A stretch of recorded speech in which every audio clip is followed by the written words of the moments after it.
भरत मुनींच्या रससूत्राचा विचार आता आपण इथे करणार आहोत. भरत मुनीने आपले रससूत्र एका श्लोकामध्ये मांडलेले आहे. तो म्हणतो, तत्र विभावानुभाव व्यभिचारी संयोगाद्र रसनिष्पत्तिहा. म्हणजे विभाव, अनुभव आणि व्यभिचारी भाव यांच्या संयोगातून रसनिष्पत्ती होते. नाटक, कविता किंवा कोणत्याही ललित साहित्य कृतीचा या रसनिष्पत्तीशी अन्योन्य संबंध आहे.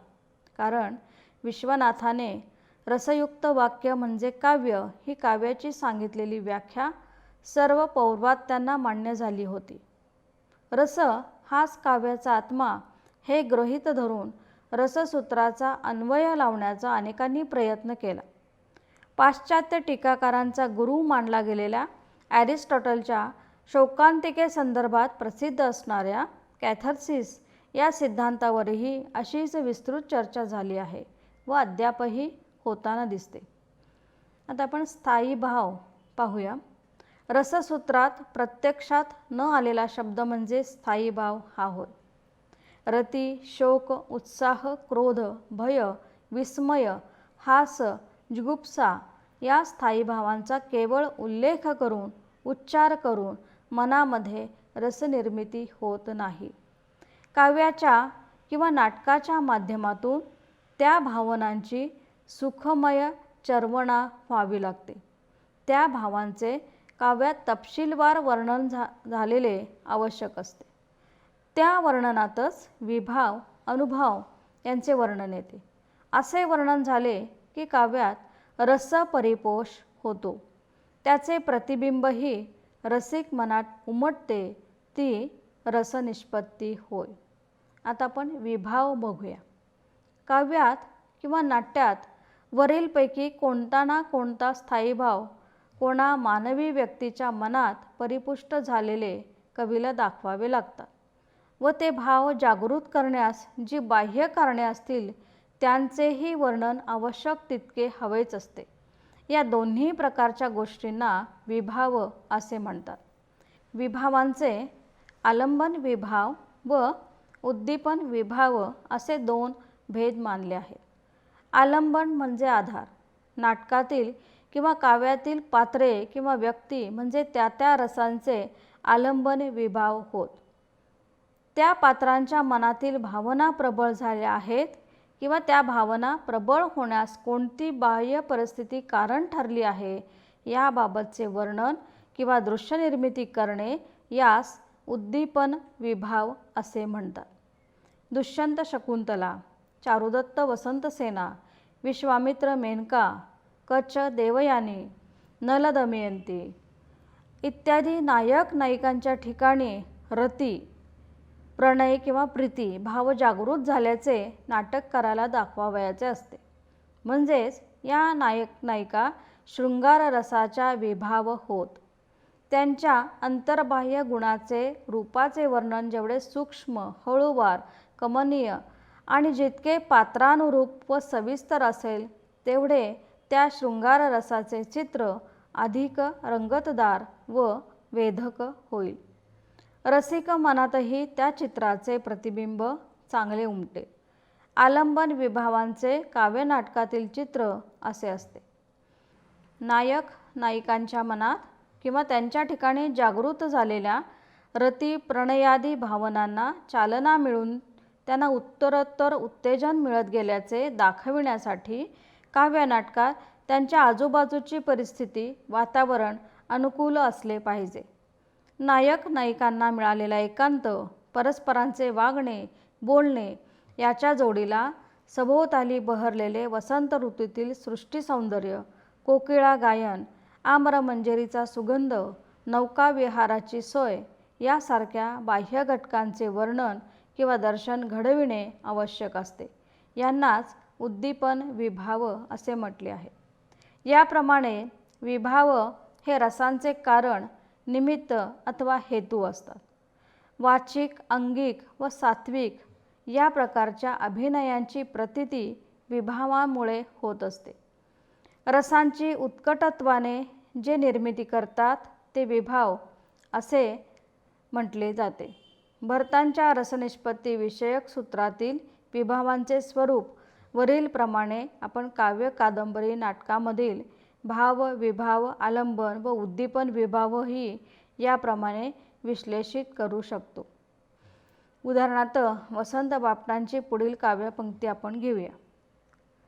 आज हवा पाहिलीस, ऊन कसे हसत आहे, धरणी ही रोमांचित, गगन कसे पुरुषासम, दाही दिशा त्या अंकित, आज कमलकोशातून मधुर डंख भ्रमरांचे, भिरभिरते पाकोळी हाल करीत सुमनांचे, वारा निस्तब्ध जरी मधुनी सुटतो सुसाट, केळी बन झोडपतो दुष्यंतापरी पिसाट. या कवितेत मदनबाधा झालेली शकुंतलेची सखी प्रियवंदा ही आधार आहे, म्हणजे आलंबन विभाव आहे. तर हवा, ऊन, धरणी, गगन, कमलकोश, भ्रमर, पाकोळी, सुमने, वारा, केळीबन, दुष्यंत असे विविध घटक उद्दीपन विभाव म्हणून आले आहे. प्रियवंदेचा रतिभाव येथे केंद्रस्थानी आहे. यापुढील प्रियवंदेच्या ज्या ज्या कृती, उक्ती कवीने वर्णिलेल्या आहेत त्यांचे पर्यवसान अनुभव व व्यभिचारी भाव दर्शनात होते.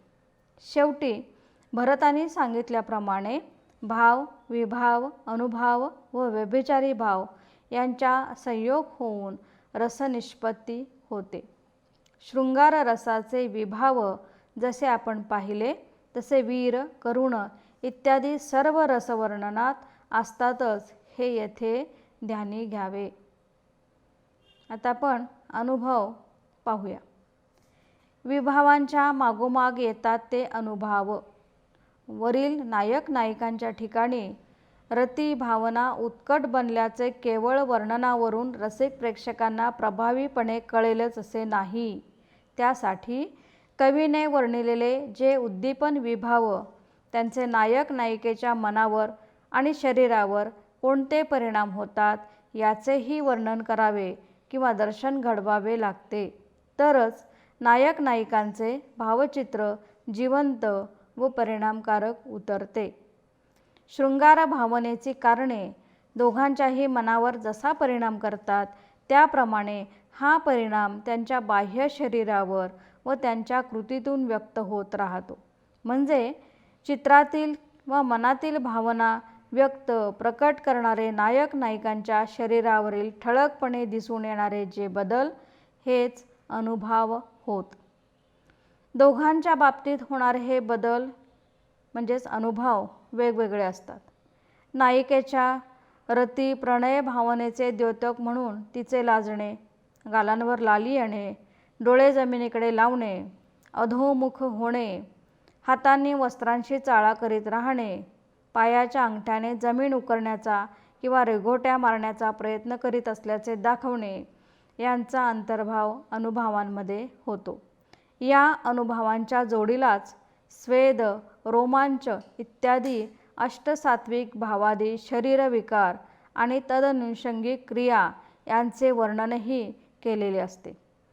नायिकेच्या अभिनयातून आणि तिच्या शरीर हालचालीतून व तिच्या ठिकाणी प्रतीत होणाऱ्या अष्टसात्विक भावांपैकी अनुरूप भावांचे दर्शन रसिक प्रेक्षकांना उत्कटपणे येते.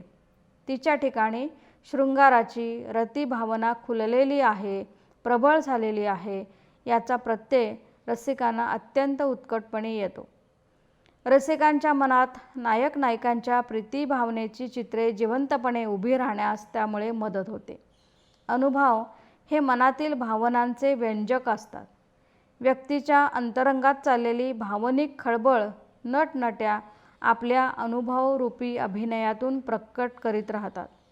अनुभवांच्या द्वारे प्रेम भावनेप्रमाणेच शोक, भय, उत्साह, हास, विस्मय, जुगुप्सा अशा अन्य कोणत्याही स्थायी भावांचे आविष्करण किंवा दिग्दर्शन केले जाते. अनुभाव हे नायक नायिकांच्या ठिकाणी काव्यनाटकात जास्त काळ टिकून राहणारे असतात असे भरताने अनुभवांविषयी सूचित केले आहे. शोकरसात नटनट्या ह्याच आलंबन विभाव असतात, तर दैन्य, दारिद्र्य, अपमान, उपासमार, जीर्ण वस्त्रे, मोडका संसार, ओढाताणदर्शक वातावरण हे शोकाचे उद्दीपन विभाव असतात. तसेच अश्रू, जमिनीवर आक्रोश करीत गडाबडा लोळणे, डोक्याला हात लावून शून्यपणे बसून राहणे यासारखे अभिनय म्हणजे शोकरसाचे अनुभव होत. तर ग्लानी, मूर्छा, चिंता, मरण यासारखे व्यभिचारी भाव यांचा त्यामध्ये संयोग होतो आणि मग त्या ठिकाणी करुणाचा स्थायी जो शोक प्रबळ झाल्याचे आपणास प्रतीत होत राहते. एकच प्याला, नटसम्राट, इथे उशाळला मृत्यू यासारखी शोकांत नाटके पाहताना आस्वादताना आपणास वरीलप्रमाणे हळूहळू शोकभावनेचा प्रत्यय येत राहतो.